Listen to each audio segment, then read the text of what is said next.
Com a escalação de Bruna Marquezine para viver uma personagem no filme Besouro Azul, da DC Comics, o seguinte questionamento ganhou força. Por que grandes produções vêm escalando atores brasileiros? Bruna Marquezine não é a única. Maria Fernanda Cândido participará de outra mega produção, a sequência de Animais Fantásticos, e com isso a gente pode pensar, por que isso vem acontecendo? Esse é o canal Tem em Mente, aqui a gente discute sobre tudo que ronda nossos pensamentos acerca do Brasil. E já peço para você curtir o vídeo e se inscrever no canal se assuntos que dizem respeito ao Brasil e aos brasileiros forem atrativos para você. Dessa vez, como eu bem apresentei, iremos discutir um assunto que tem se mostrado uma tendência do momento. Por ser um assunto do momento, eu quero propor da gente discutir por meio desse formato de vídeo, como se eu estivesse explanando o que eu acho e a minha pesquisa a respeito desses assuntos quentes. Sobre a Bruna Marquezine pintar no filme de herói, isso eu acho que pega qualquer um de surpresa. Ela jamais fez algum filme ou produção estrangeira.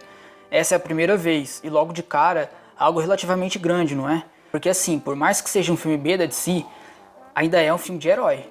E o papel dela ainda é um papel de protagonista. E é esse o fato que vai explicar o porquê dela ter conseguido o papel. Já que esse filme Besouro Azul é sobre heróis protagonistas latinos. E aí a gente vai ver o histórico dela e descobrimos que ela tentou pegar um papel para ser a Supergirl do filme do Flash. Ela não conseguiu, ficou em segundo lugar, pelo que ela diz. E eu acho que por ela ter conseguido entrar nesse filme agora, a chance dela ter ficado em segundo lugar mesmo é até grande. Porque eu penso que eles quiseram dar uma chance para ela num outro projeto para não desperdiçar o que viram dela nos testes. E aí um projeto com heróis latinos caiu como uma luva, né? Daí ela só teve que realizar mais testes, vencer a ansiedade, sei lá, e pronto, conseguiu o papel para ser o par romântico do protagonista. Outra coisa que pode ser apenas uma coincidência é que ano passado outra brasileira, essa já veterana em Hollywood, Alice Braga, participou de um outro filme da DC, O Esquadrão Suicida. E quem sabe, né, isso pode ter dado uma boa impressão no sentido puramente de nacionalidade, já que a Bruna é do mesmo país da Alice.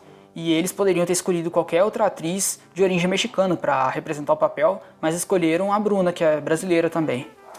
A atriz Thalita Maia, que tem participações em produções menores, diz que o brasileiro que quiser tentar a chance em Hollywood tem que no mínimo ser fluente em espanhol, o que é normal se você for ver assim, porque os papéis disponíveis para os brasileiros tendem a ser de personagens latinos, em essência, bem entre aspas, porque essa essência seria a essência estereotipada de um latino. E dentro dessa ideia de latino, o brasileiro não está incluído. E isso não condiz com a realidade, né?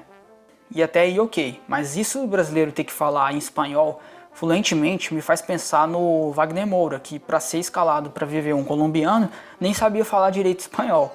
E é a partir disso que a gente pode discutir algumas coisas sobre como os brasileiros mais consagrados conseguiram despontar e aparecer nas produções americanas. Será que tem uma fórmula que os atores atuais têm que visar para assim conseguirem alcançar o famoso sonho de ser um astro em Hollywood?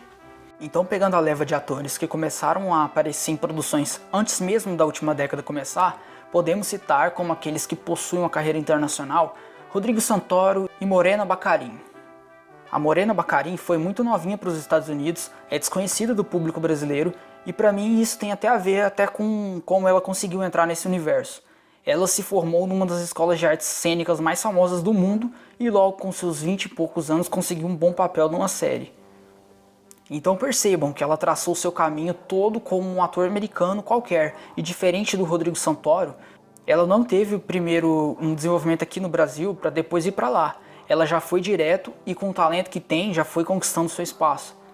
Eu vi numa entrevista com o Danilo Gentili que ela substituiu uma grande atriz, a Natalie Portman, nos ensaios de uma peça na Broadway. Natalie Portman é uma das maiores atrizes de todos os tempos, então só aí você já vê o quanto ela tem talento, e não é à toa que ela fez a namorada do Deadpool e tantas outras produções. Por outro lado, temos o Rodrigo Santoro, que para poder chegar numa produção de Hollywood, teve que mostrar trabalho por aqui.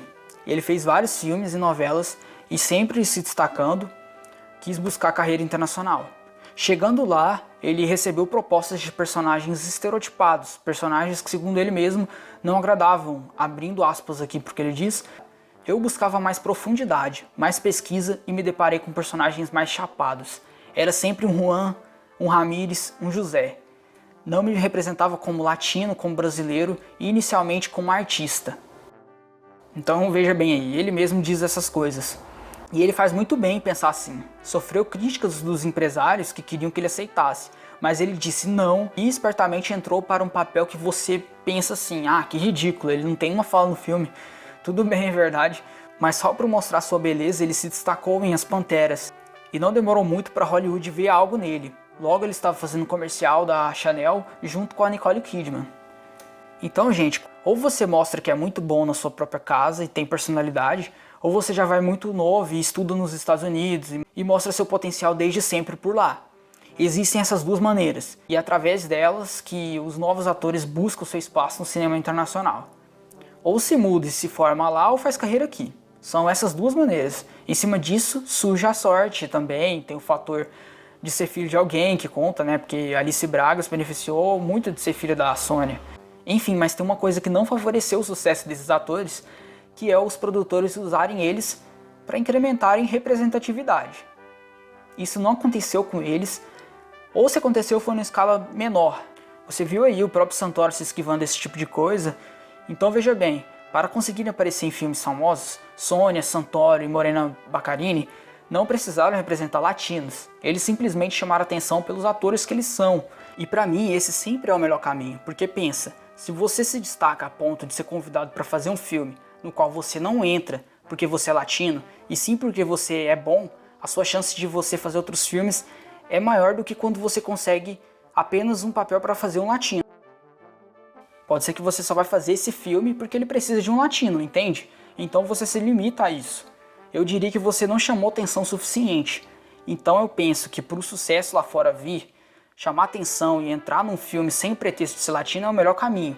Eu acho que é a melhor maneira de se iniciar.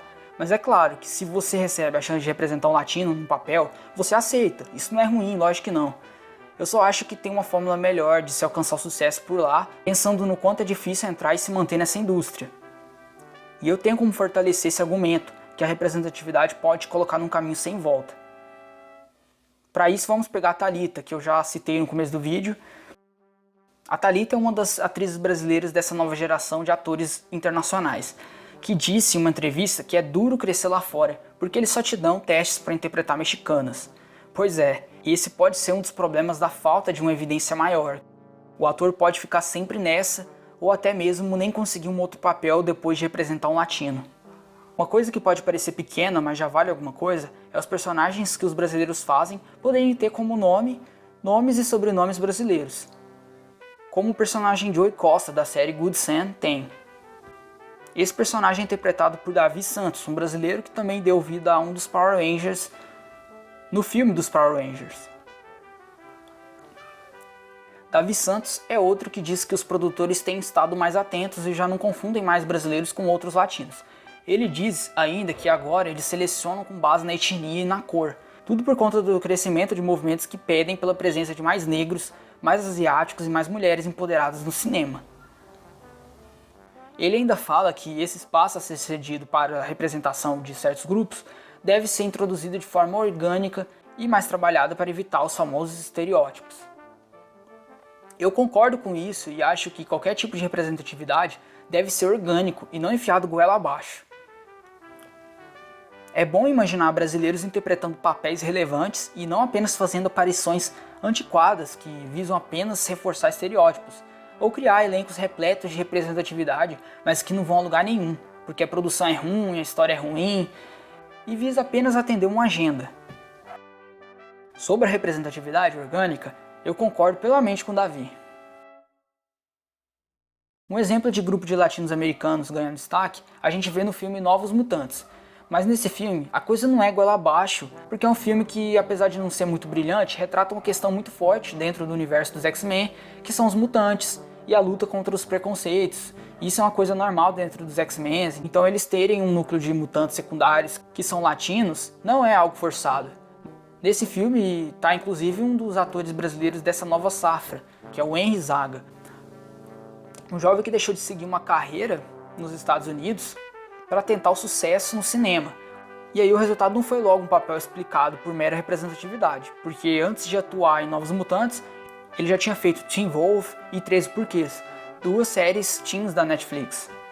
Mas pelo lado negativo, não do uso do ator, mas da história do personagem que ele faz, temos uma representatividade estereotipada, porque o Roberto da Costa, o personagem lá do Henry, no filme Novos Mutantes, descobre os seus poderes jogando futebol.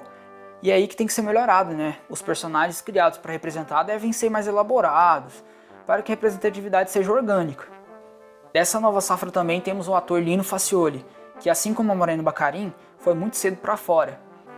Logo de cara ele já ganhou um papel infantil muito relevante, que foi o de aparecer em várias temporadas numa das maiores séries já feitas, que é Game of Thrones. Daí ele apareceu recentemente em Sex Education, que por ser da Netflix, que ama abordar temas de representatividade, poderia colocar ele só como mais um latino, por mera representatividade mesmo. Mas não, nessa série ele é só um nerd mesmo, e a verdade é que ele não poderia ser um latino por não ter a cara de um, então nós vemos a escolha de alguém sem um elemento da representatividade para favorecer essa escolha.